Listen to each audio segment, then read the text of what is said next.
первый вид вот этого женского аксессуара – это феридже, и второе – чаршаф. В нарративных источниках впервые вот именно этот национальный термин феридже, он встречается уже в конце XVIII века. Это академическая работа, это работа Палласа 1793 года, который как раз зафиксировал, что крымские татарки одевают такой халат феридже из редкотканной материи, белой материи. И второй вид – это значит чаршаф. Ну вот если говорить об этимологии этого слова, это второе значение, кроме покрывала белого, это еще значение просто простыни.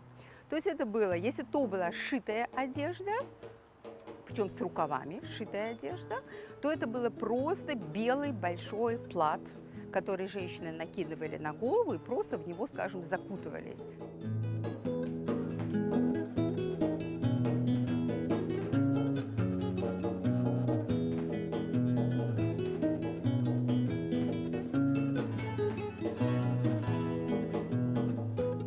Манера ношения была такая, что можно было, женщина могла просто прикрыть краешком этого плата себе нижнюю часть лица. Это было поливариантное такое ношение, когда еще и были лицевые такие вот платки, яшмах, которые назывались, которые могли быть или в комплекте, как, скажем, с феридже был в комплекте с яшмахом, точно так же был в комплекте с чаршафом.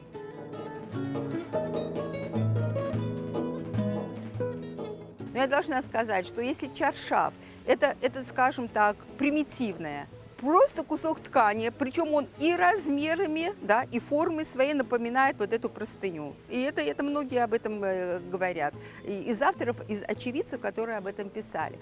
То феридже уже могло быть как будничное, так и нарядное очень. Оно могло быть с вышивкой, с очень дорогой, с красивой, с золотой отделкой, да. Это была нарядная одежда. Можно сказать, провести аналогию, если с современным костюмом, можно сказать, что феридже – это легкий плащ того времени.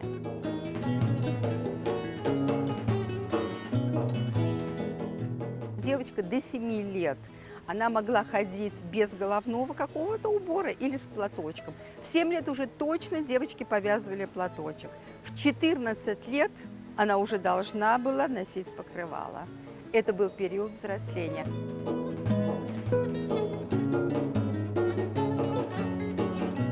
На самом деле иначе быть не могло, безусловно. Женщины покрывались, потому что Крымское ханство, мы знаем, с самого своего начала это мусульманское государство.